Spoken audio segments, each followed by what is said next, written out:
Welcome to the Indie Author Spotlight, where we interview indie authors about upcoming releases as well as life as an author, presented to you by Books, Brews, and Dogs. You can visit booksbrewsanddogs.com, purchase a blind date with a book, and support animal rescue efforts. Books, Brews, and Dogs is where you can buy a book and save a dog or a cat. Hi, everybody. Welcome to the Indie Author Spotlight, and I am here with Lauren Ennis, and So, we're going to be talking mostly about her new book, A Boy's Best Comrade, but she does have a lot of other works that I'd like to touch base on and get some more information as well. So, how are you today, Lauren? doing well, minus the what is it, the super flu they're calling it, but thank God for Dayquil. How about yourself? Right. I'm doing pretty good. It's been a really busy and hectic morning, but I've got tea, so I'm good. Well done.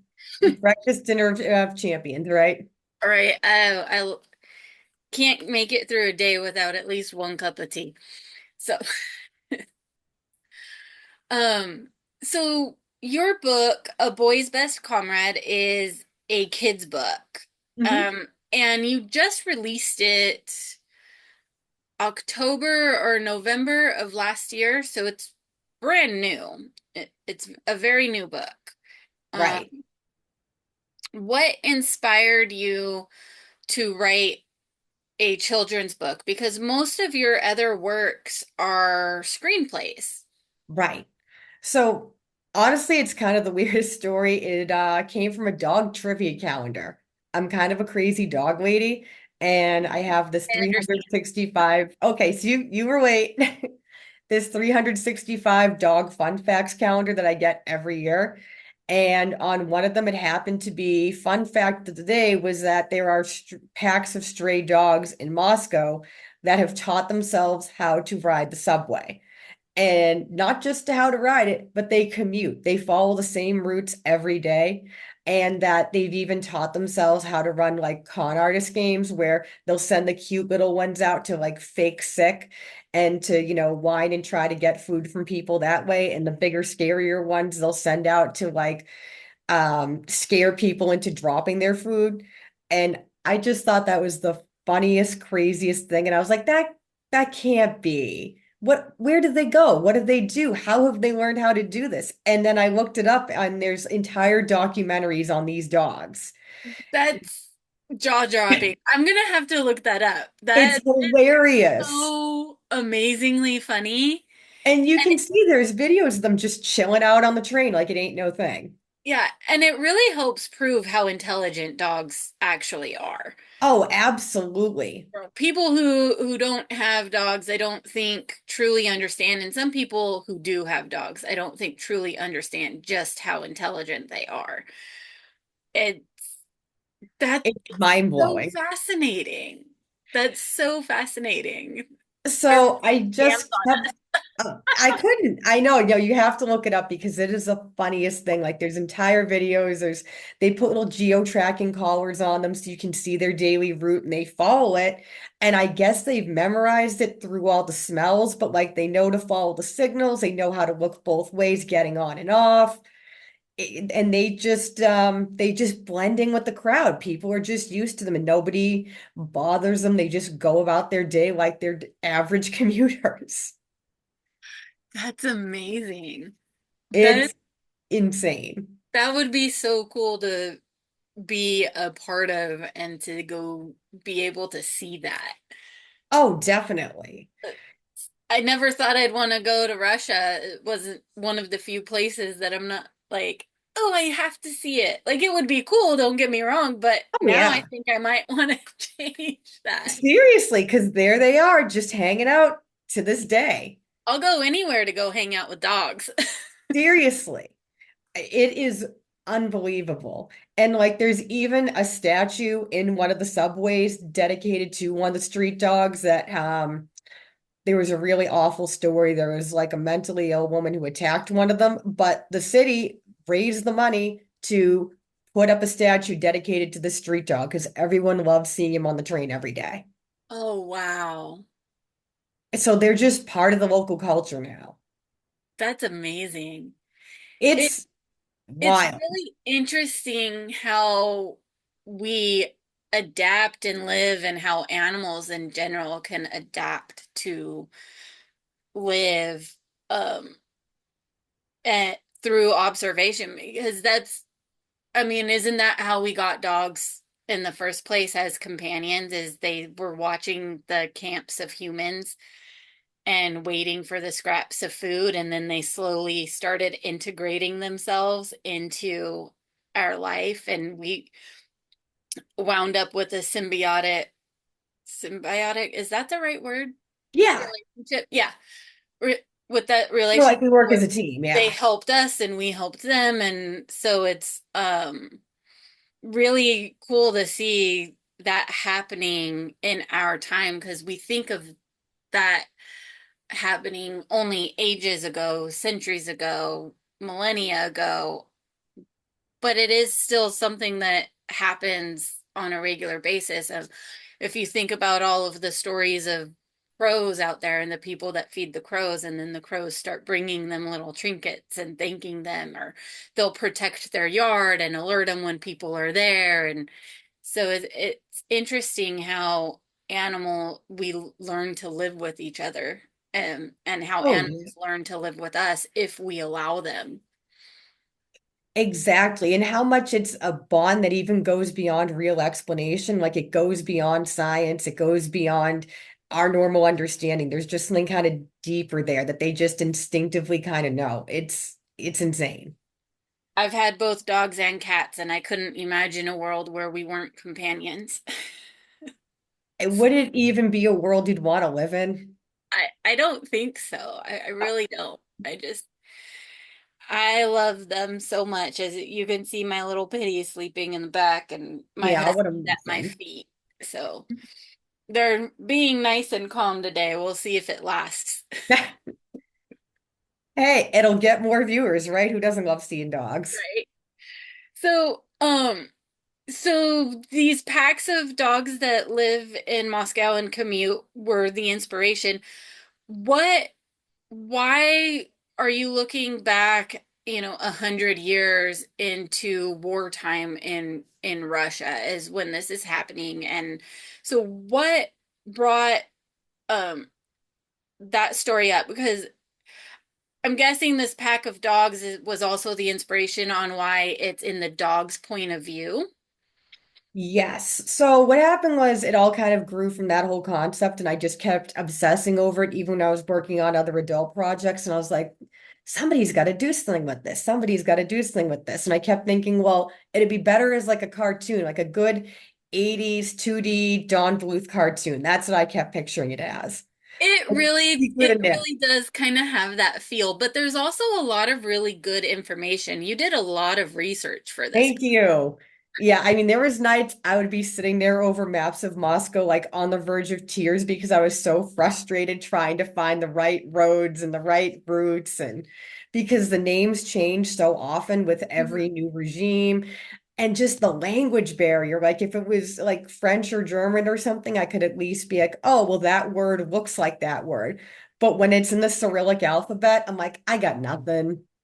Yeah, it's completely different. Yeah. And we have a lot of French and Germanic words within the English language, but Right. Russia's not Russian is has not really adapted in we haven't adapted that into our language. It's a very different language. Yes, Slavic is its own animal. I mean, unless like you speak Greek or something, then you'd at least be able to have some with Mhm. that Cyrillic. But yeah, I agree. So yeah, I kept thinking it would be like a great cartoon, but then I was thinking, well, obviously I can't draw to save my life, and I really would love to do this story. So I thought, well, it would need to be a novel because if you do a screenplay, I mean, the screenplays generally, unless you are familiar with the system or you're working in Hollywood or you have your own resources, you're not really going to have it go anywhere. And um plus, too, I wanted to be able to make it like in that old school kind of vein.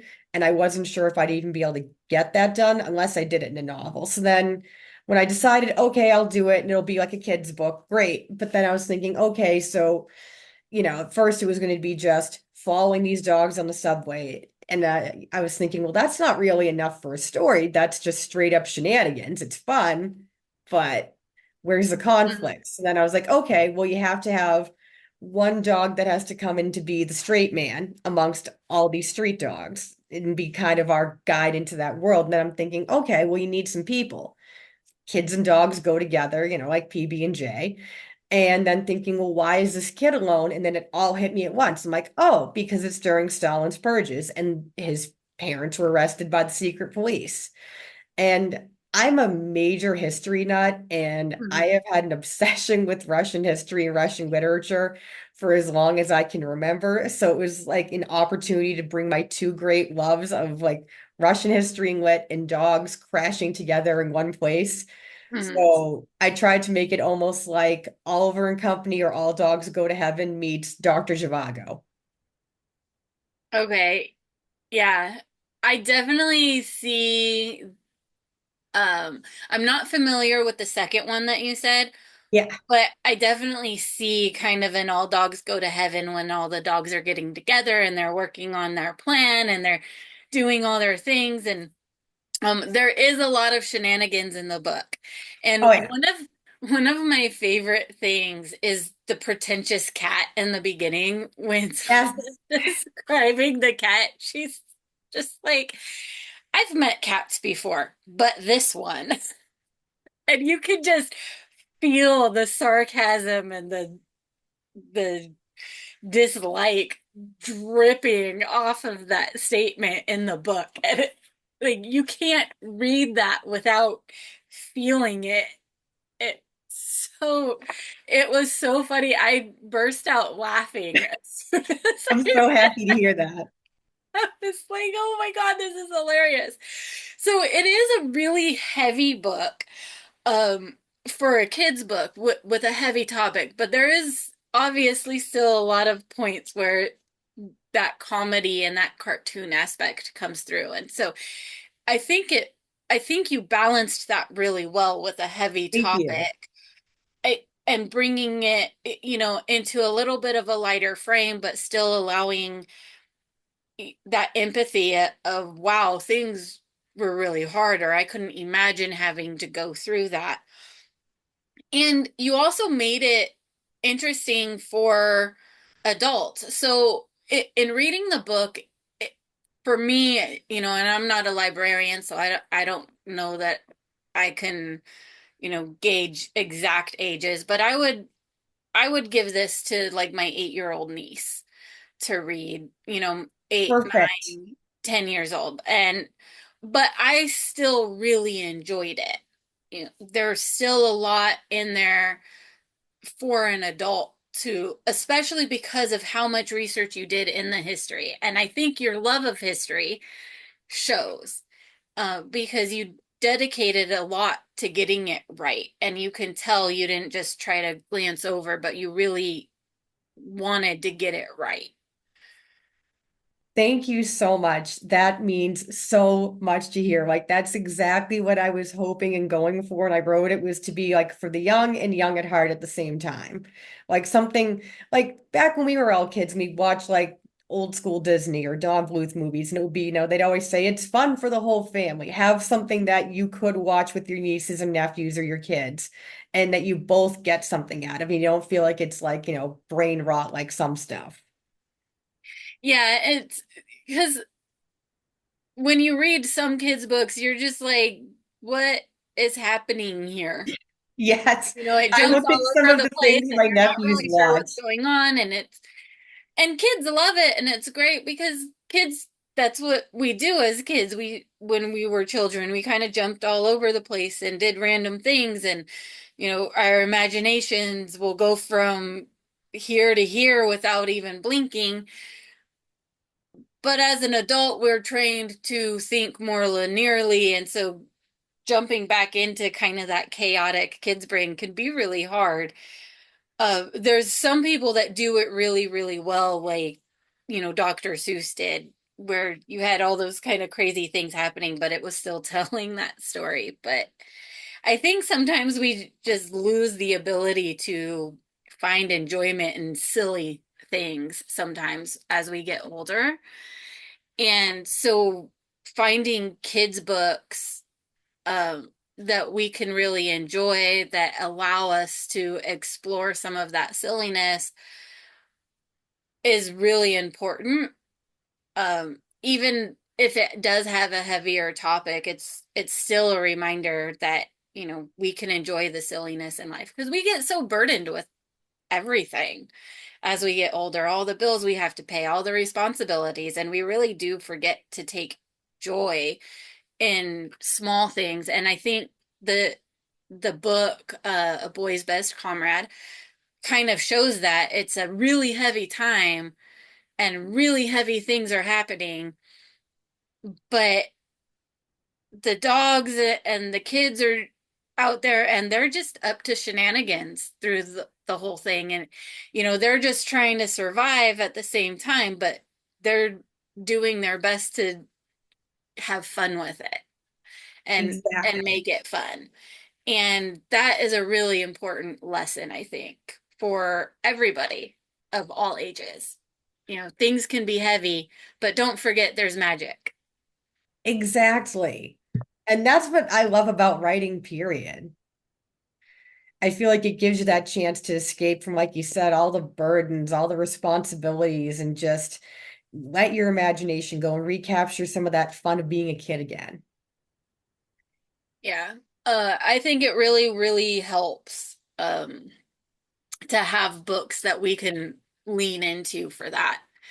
Uh, there's something about you can watch a TV show and you can get enjoyment from it and you can get, it can hit you pretty hard and it can make you think, but at least for me, it never hits the same way a book does.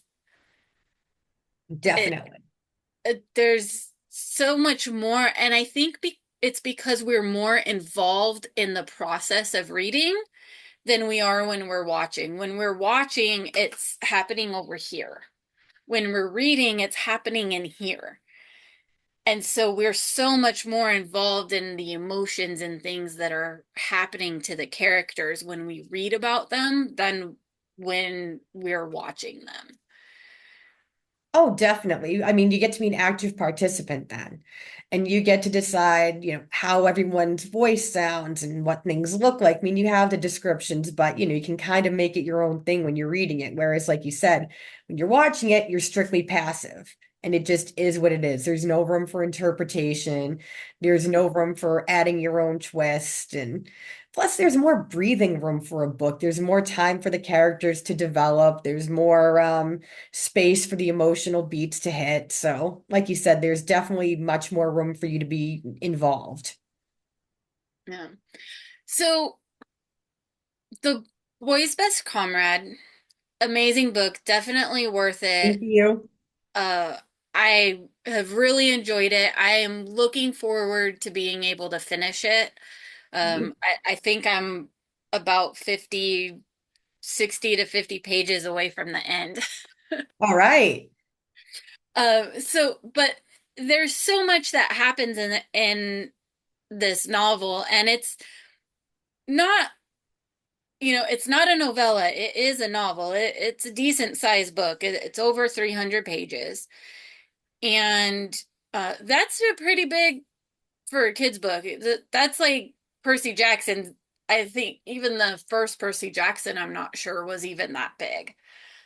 Um, so but it's fun, even though it's a heavy topic. And I know I keep saying that. I think I've said it 3 or 4 times now, but it's really important for us to read stuff like this because it teaches us so much about the human experience through different times.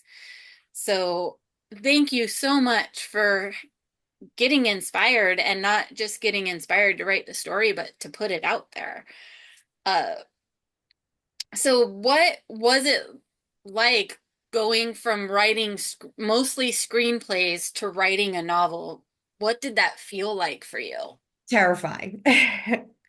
I had tried to do a novel years ago and I didn't outline hard enough, so I just got lost in the weeds and had like 10 different subplots and this massive cast of characters, and it just totally got away from me. So then this time I just outlined this thing to a T.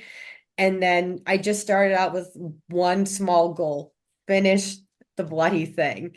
And then from there, I decided if I finish it, I'll work on trying to make it sound good and take it from there. So it took me about 2 years to get it finally finished, between just having the day job and the research and just burnout at different points. But yeah, totally different experience, but I've got to say, I kind of love it because there's no limits. Um, Hmm. I think I'm just going to do novels from now on because you don't have to worry about, oh, is there a budget for this? How would I even stage that? You can just roll with it. Yeah. So to me, I'm good to go now that I've done one. That's going to be how I'm going to take it from here. Nice. It's the gateway drug for you. Exactly. So what inspired you to start writing in the first place? You also have a couple of blogs that you do where you talk about I read the one you did about Cowardly the Courage. Courage the Cowardly Dog. Yes, I'm like I said that wrong. Where did Oh my gosh. 90s kid when things come nostalgia. out backwards in your head? Um, yeah, I loved that. I think that was a lot of fun, that blog post that you did, and it Thank you. explains that show really well. It is yet another dog up to a lot of shenanigans that deals with a lot of heavy topics throughout the show. Um and kind of helps you learn how to work through that. And so um what was it that really just kind of made you feel you wanted to write these thoughts and get them out there and share them? Well, that's even kind of another weird story too, because like most people you hear on these interviews say, "Oh, I was writing ever since I was a little kid." No, I was kind of weird that way. I was writing poetry in high school and I could write a decent essay in school, but I didn't start writing fiction until college, and even that was only on a dare because I was in the school drama club and we had a temporary drama instructor who said, "Oh, somebody should write the play about our campus." And I'm like, "We're a boring school that just went co-ed. What are we going to talk about?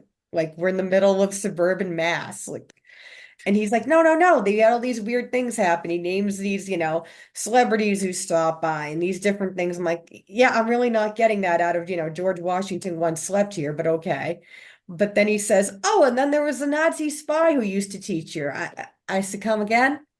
And I looked it up in the school archives, and there really was a Nazi spy who taught at our college and was indoctrinating students and was like messing around with guys at the embassy to get secrets and doing the whole Mata Hari thing.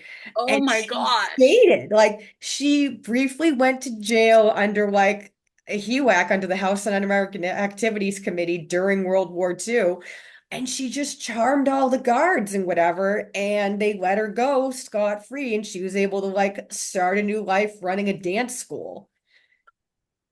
Yeah, stranger than What an fiction. incredible story. Yeah, ridiculous. So I wrote a very bad play about it. And it's then I just got addicted to writing from there. I mean, I was watching nothing but 1930s and 40s B movies at the time. So it Uh, just reads like a 30s or 40s B movies. It's like everybody's talking like this, see? And like you can just picture they probably are wearing their pants up to here. It's just ridiculous. oh, I myself am a B movie watcher Oh my gosh. because not ev I just it's great to go see all the three theatrics and have the really intense stories or have the really cool special effects.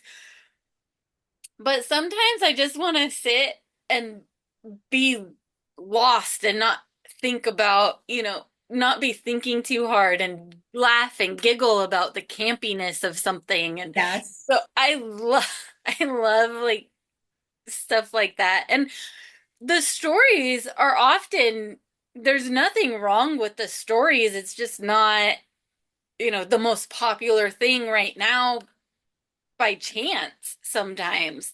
Oh And the yeah. stories can be absolutely amazing. But yeah, I watch a lot of stuff like that too. Oh yeah, especially like if I'm having a bad day at the office, I'll just come home and put the room on. I don't care. Tommy Wiseau will do it for me. Um, one of one of my favorites is the oh, I can't remember the name of it. Probably because I'm trying to think about it too much. But she basically trains her husband using a book of how to train your dog. That's amazing. Yeah. Oh And my he God. starts doing stuff and it turns into this thing. It's hilarious. God, I'll have to look it up. Uh, Yeah, definitely, because that sounds hilarious. I haven't seen it in forever. It used to be playing on one of the streaming services, is how I had found it. But yeah, it's like a old, I think it was 1950s Oh or my gosh. 1960s movie, like right when they got color, or right, shortly after color Oh, that makes it even in better. film. Yeah, it was so great. Did you ever I see loved it. Plan 9 from Outer Space? No, I haven't. Oh, you gotta watch Plan 9. It is like the king of B movies. It is so wonderfully bad. It makes me so happy. Oh, I love it. It's the same reason I love old Star Trek. Original Star Yes. Trek is B prime, like B movie, B. And I know a lot of people might argue with that, but if you go back and you watch the old ones to the newer ones, that's what B movies are. Oh They're yeah, it's they're like that right there. old school Lost in Space and old school Oh my Adam God. West Yeah. Batman. Farscape. Yes. I love The Farscape. campiness. Oh, so good. Oh my goodness. I'm gonna have to plan a B-roll night where I just sit with some popcorn and some Absolutely. red vines and just Oh yeah. oh gosh. I haven't done that in a while. I'm feeling the Ultimate need escape. for it coming on. Love it. So, uh, tell us some of you have quite a few. Let me see if I can bring them up real quick. So, oh, that was the wrong browser window. Where did it go? I I had things ready and now I don't know what I did with them. Worries. I was rearranging my desk and I only have one screen right now, and I normally have three, but How you time doing got it? away from me and I didn't get to finish doing all of the things. Um, so you have quite a few screenplays that you have published. We know you want to switch over to doing novels now, but with your screenplays that you have, because you have I like think it's about five seven. plays, five screenplays. Yeah. Which one was your favorite to do? Which one do you think was the hardest? Uh, I'd say probably one of my favorites would be Iron Willed. It's like a group of World War II resistance fighters, and then they all end up meeting again years later when they're all stuck in East Germany. Because I ended up reading an article at some point about how a lot of the people who worked in the Stasi or the secret police in East Germany were originally resistance fighters against the Nazis, and they mm, ended up. So I was like, what a weird dynamic to think about how you fight totalitarianism from one angle and end up being part of it from another angle. And yeah, how so that was a story of what one the woman who little Animal Farm, yes, absolutely. very Animal Farm. Not that a terrible version that's coming out in a few months. Oh, Oh, can't even. But no, that one was interesting. And again, another research heavy one. But yeah, just exploring all the moral ambiguity in it and how it's very noir. Nobody's really all good or all bad, and they all make some pretty bad decisions Mhm. just trying to make the best of their circumstances. And how when people are up against a wall, they'll act in ways that even they never expected they would. Oh, the things that we'll end up doing when we feel like we're trapped. It's, you know, we we can do a lot of good, but we can commit a lot of horrific acts if we think we're up against a wall. And Exactly. and I believe that of anybody. Um, that when it comes down to it, there's a breaking line somewhere for anybody. Um, so Oh, yeah. it's really nice to have stories that play into that to help people under understand that we all have that line.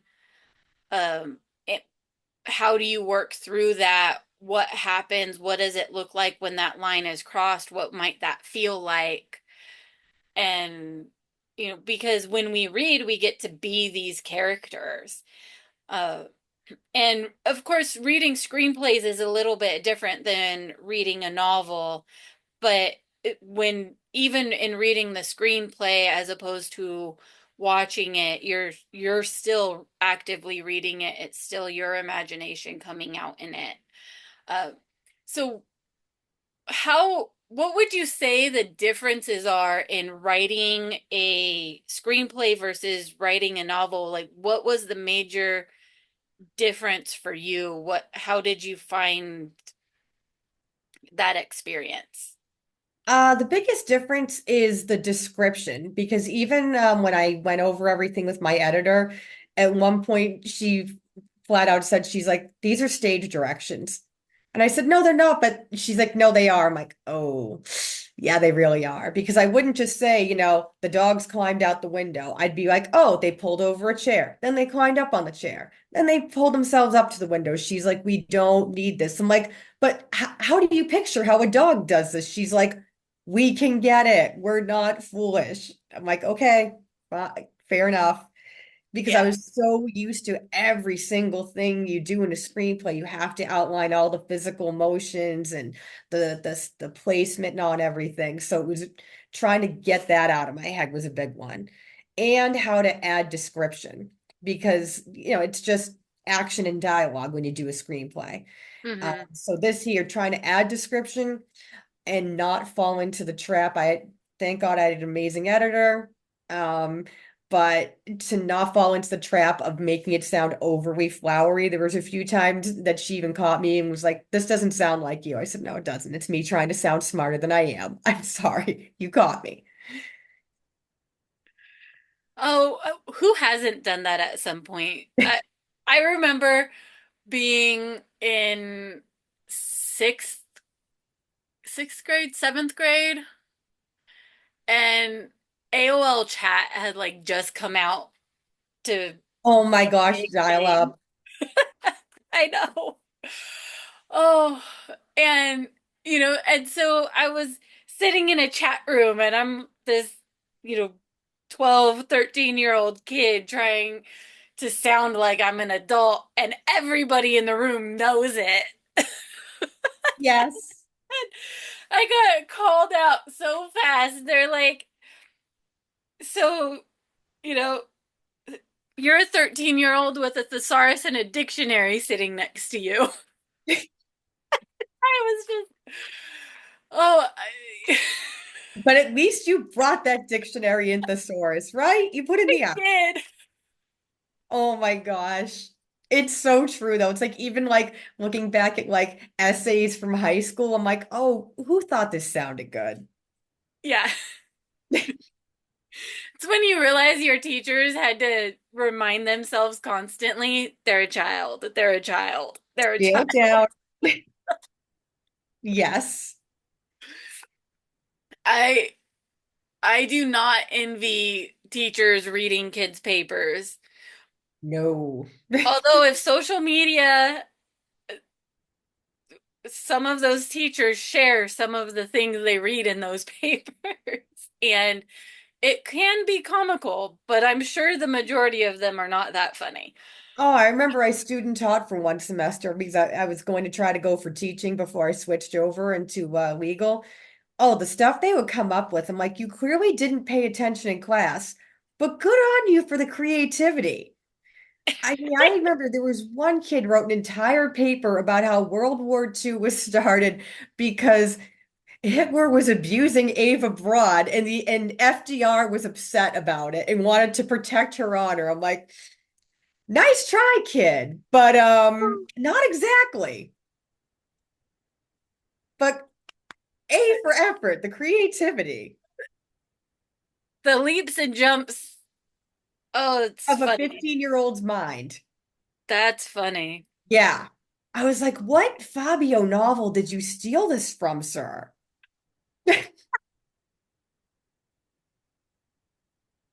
Oh, what a great reference for that. Oh my goodness. That's hilarious. I mean, that's what it read like. Oh my gosh, just give FDR long flowing locks and that would have been it. I don't know how we're going to continue. I might be. Oh, that's hilarious. I can't get that picture out of my head. Goodness. So, Sorry. it's okay. I think you broke me. Um, so you were saying you want to write more novels going forward and that you might switch over to writing novels. Um, so do you have any ideas and of what's coming and what's your plan? What's your schedule for the planned schedule? Because, nothing ever goes as planned. So, Absolutely. So, actually, it's a kind of spin-off of A Boy's Best Comrade. oh, Yeah. So, when I was doing research for Boy's Best Comrade, I came across this another wild, ridiculous true story from Soviet Russia that apparently during World War II, where all the Allies and the Axis, mostly the Allies, would use combat animals, they wouldn't just ask people to donate the way the Allies would, the rest of the Allies would. The Soviets would just show up at your house, bang on your door, and be like, "Hi, comrade, we hear you have a dog. We need it for this man's army right now."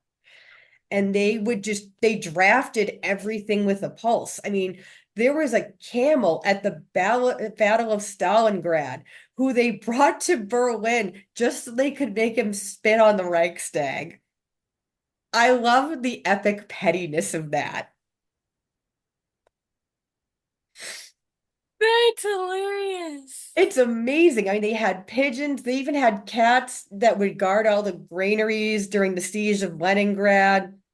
And the dogs, the jobs they would have them do were insane. Like some of them were incredibly disturbing.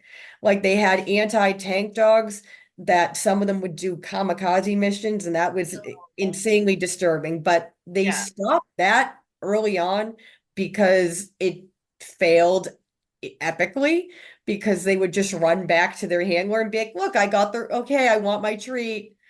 And then they were losing entire regiments. So it's like Wile E. Coyote style. It's insane.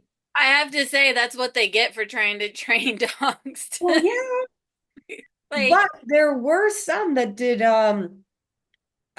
they did mind searching, they did sending messages, they did recon missions, and there was even this husband and wife team, Dina Volkot. She was the only female Soviet dog handler, and she ended up with her marrying her superior after the war, Alexander Mazover. And they ran an entire dog training school, and one of her dogs blew up a Nazi train and survived unscathed.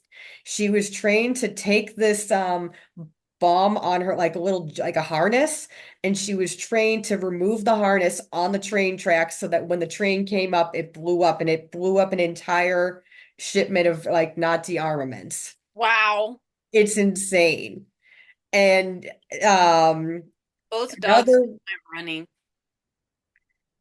because they don't want to get conscripted into the Red Army. They're heading Right? after this.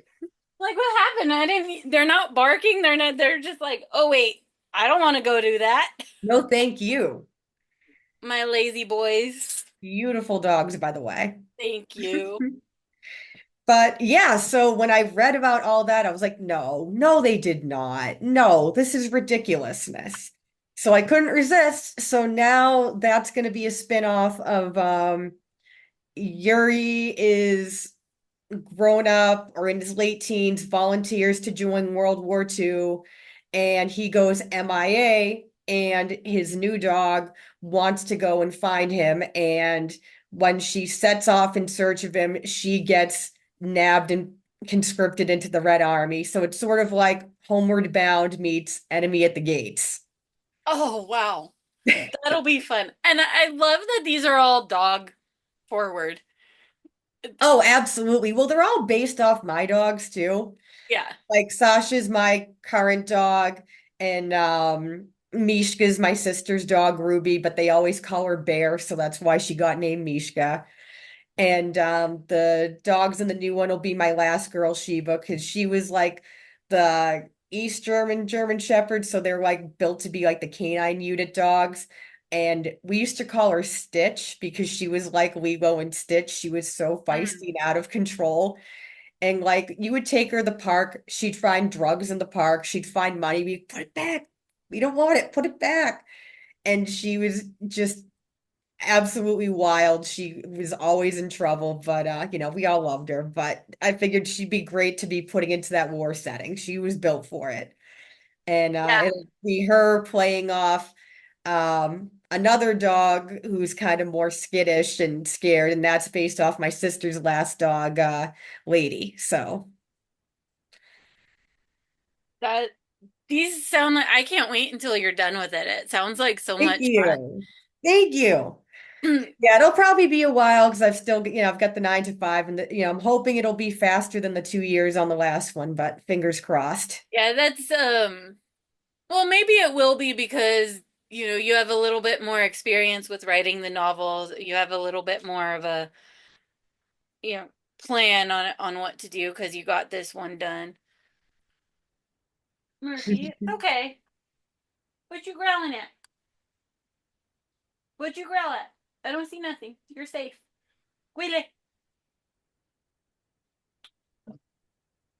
I think the mailman might be coming up. It's about that time for us. Oh, that'll do it. That'll get him. So, give me 1 second. I gotta. All right, sorry about that. Oh, no worries. It's a. It was the trash truck was driving by, so Yep, usually the trash, the mail, or the Amazon guy. it's one of them.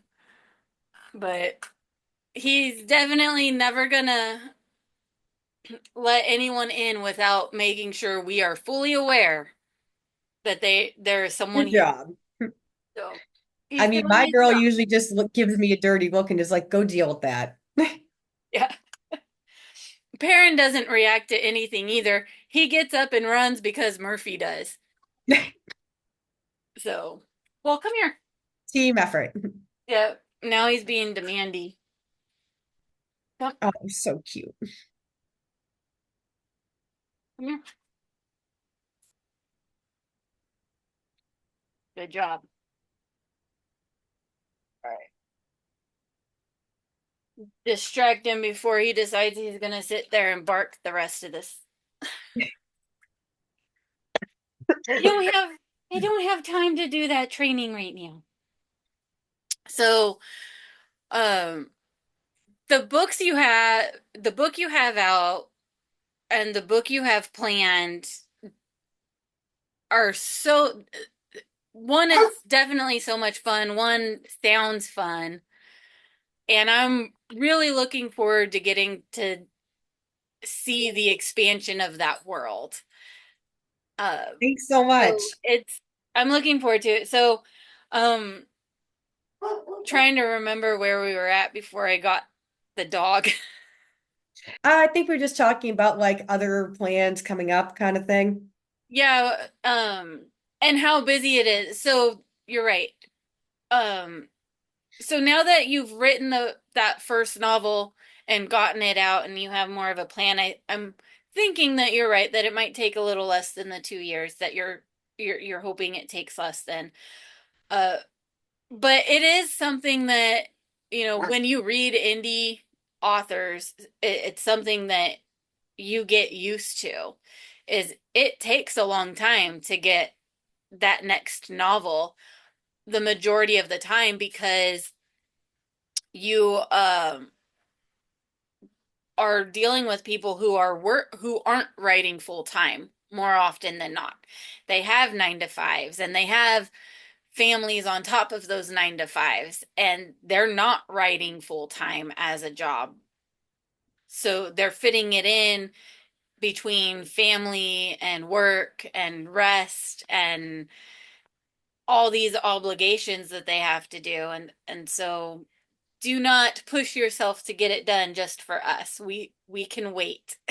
Much appreciated.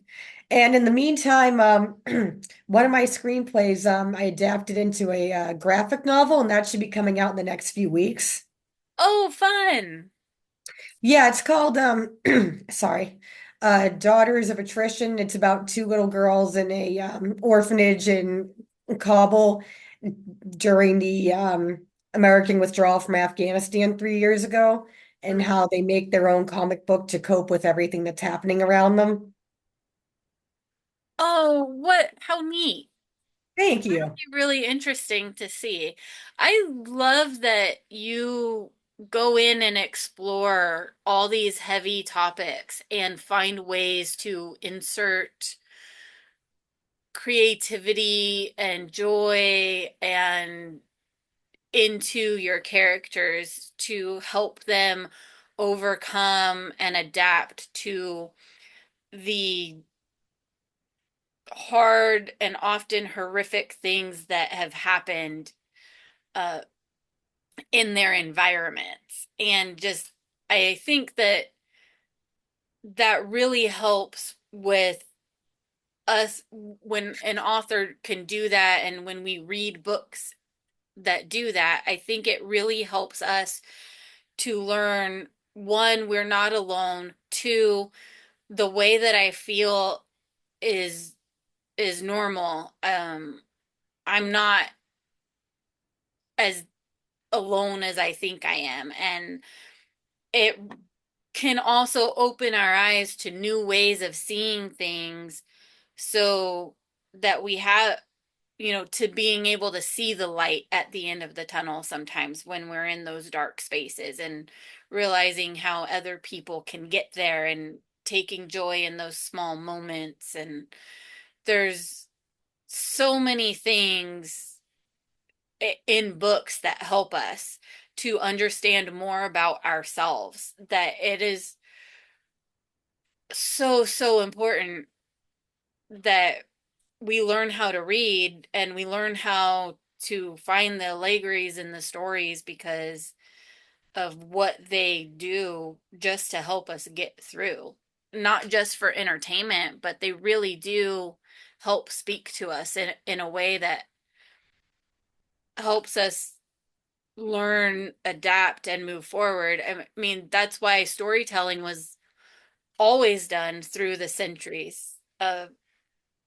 It wasn't always written down, but you every culture had their storytellers.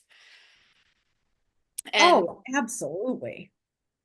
so it's amazing, finding, and these books that speak to us, and the books that deal with really hard issues that a lot of people don't want to touch. A lot of people don't want to touch books that deal with war times and the things that happened and put that research out there, especially putting it into a kid's book to in a way to help kids understand the things that happened during that time in a way that's not too dark.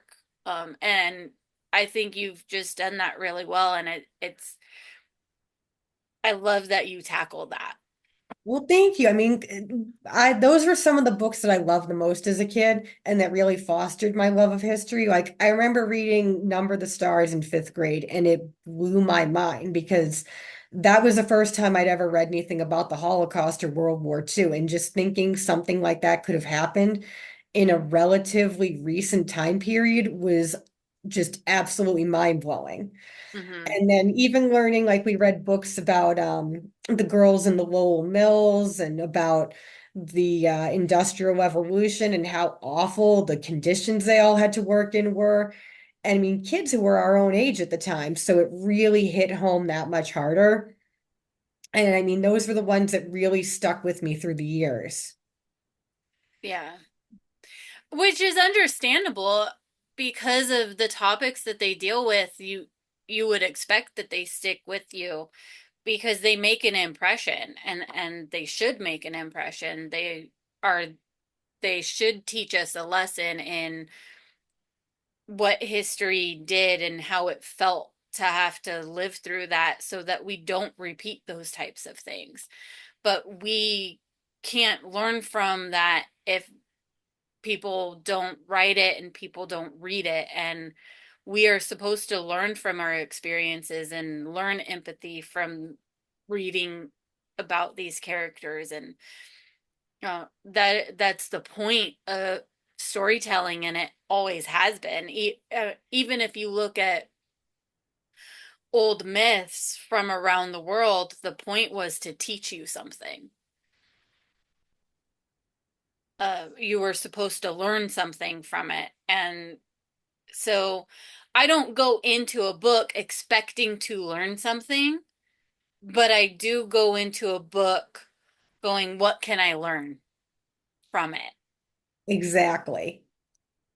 I don't go in, oh, I'm gonna, unless I'm going in to read, a psychology specific book or a math specific book or something, a textbook of some sort. When I pick up a book of fiction, even if it's, you know, historical fiction, contemporary fantasy, it doesn't really matter. I go in with I wonder what I can learn from this, what I can take away from this. How can I see this? How can I relate it to something that I went through, that a friend's going through? Where can I learn from it? And I think, uh, I think that that's the best way to approach reading personally. Um, but I don't expect everyone to necessarily believe that or feel that way. But reading is one of the best connectors we have to the human experience, especially in a world that is so vast and through and it's vast and it's connected, but it's also very dissociated because of social media and the internet. And so it's this weird catch 22. Yes, we're able to connect very easily through the internet and through social media, and we can build things and relationships through that, but it doesn't give us that same connection as actual human interaction. And reading doesn't do that either, but I think it helps bring us a little bit closer to that. Uh, Oh yeah, and I mean I think too just the fact that where we do have social media and so much technology, we're able to connect more, but we can hide in our own little niches much more easily too and find our own little kind of cliques. It's almost like the lunch table at high school on an electronic level. Like you can just stay in your own little area with people who think like you in your own little echo chamber and be happy with that. And not even have to think about what people who have other interests or a totally different way of life than you, like how they would even see the world. It wouldn't even occur to you then because you wouldn't have any reason to interact with them or to connect with them. yeah, it's it's interesting to see how quickly things change in the world and the just you know, going from the 90s to the 2000s to the 2010s to 2020s. It's the amount of changes that have taken place on the world stage, on the technological stage. It's astounding because it's just, how do you keep up with all the things that are happening? And it's so I'm glad that I can delve into books and kind of release some of that and just enjoy being, um and seeing and connecting with people over the books that we read, and different thoughts, and getting different perspectives, and seeing things from so many angles. And I can't thank you guys enough for putting your stories out there for us. Hey, thank you for giving us the opportunity to share them. This is Oh, fantastic. you're welcome. I always tell people, I go, it is selfish because it gives me, I get a built-in TBR and of independent authors and unique stories to read. And then I get to know you guys through this process. So it, while I am sharing it with other people, I am doing this because I want an excuse to talk to you guys. So there's definitely some selfish means behind getting this started. Well, it's a gift that keeps on giving. So, but if I can get what I want while helping other people, then I'm all for it. So, um, but yeah, uh it was an indie author that actually inspired me to do it, because we ended up me and her ended up talking and meeting, because we happened to be in the same city when I lived in Texas. And so we were like, well, can we let's get together, let's have a coffee, let's talk. And so we did. And then I was like, what do you think about this? And she's like, oh my God, I love that idea. And I was like, oh, I don't know. And eventually I was like, okay, I think I'm going to do it. And she's like, yes, I'll be your first interview. And so That she is so she was awesome. my first interview.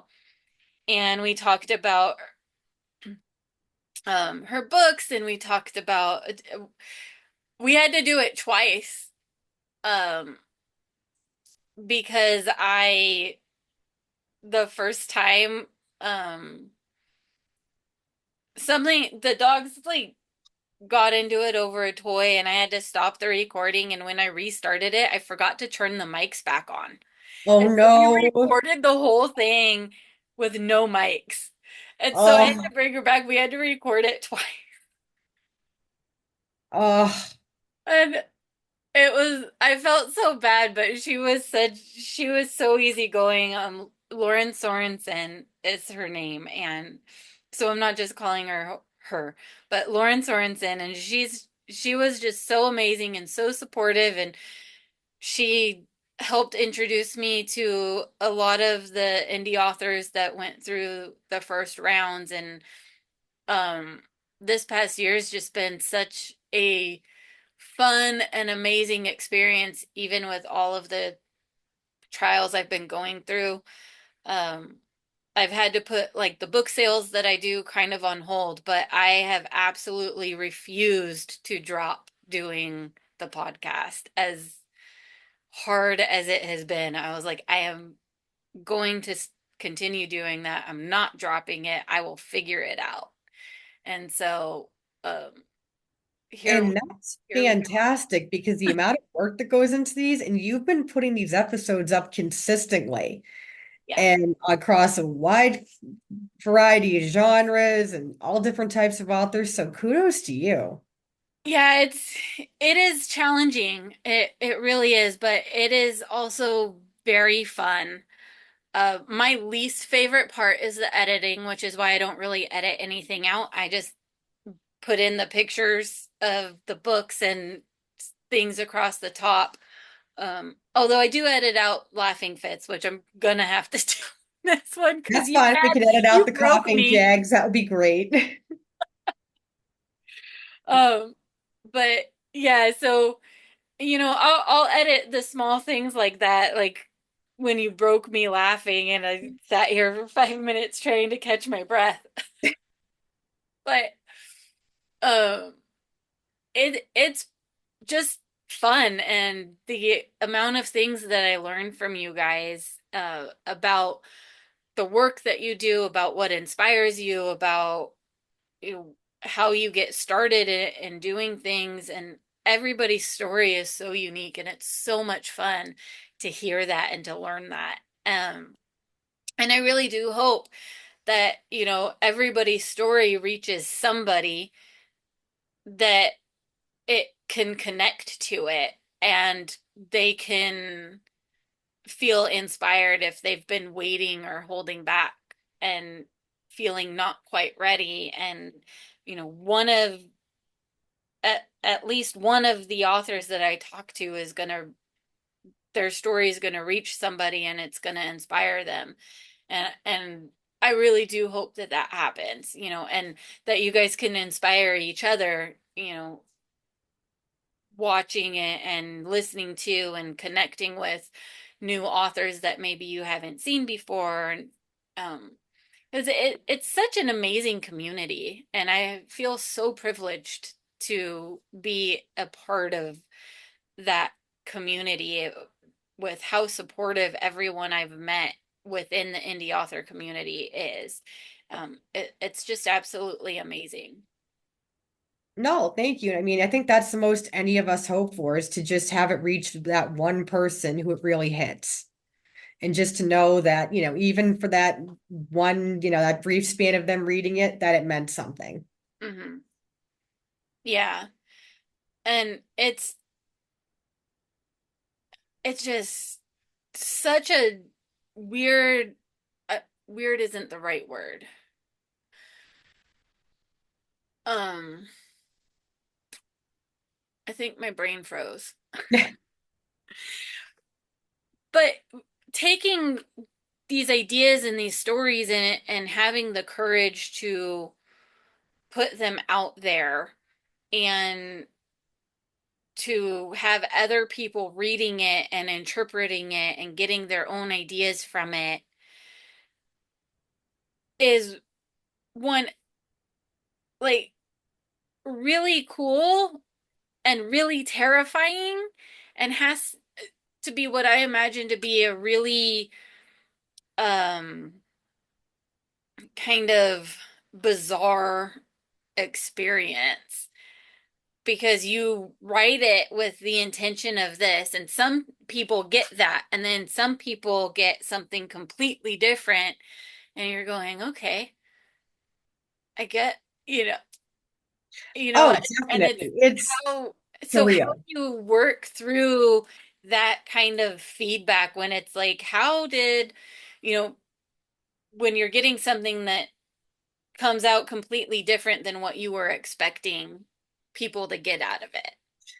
Well, yeah, thankfully I've had overwhelmingly positive feedback. I mean, I had one review which it was kind of funny because the person was saying, I don't know if you had enough of a relationship between the boy and the dog. And I'm like, did we read the same book? So, I mean, other than that, mostly it's been people who have been saying a lot of the same things as you. It's like, oh yeah, this is like the stuff I grew up with. I get what you're going for. So I've been very blessed and lucky that way. Yeah. Well, that's amazing. And like I said, you really did do an amazing job, and it did feel a lot like I was picking up. It wasn't a book I was familiar with, but it felt like I was picking up one of the kids' books that I'd have read, and that style that I would have read. Uh, so I'm excited to see the next book that comes out, even though it's a kids' book. I'm gonna be looking for it. Thanks so much. That is amazing to hear. Yeah.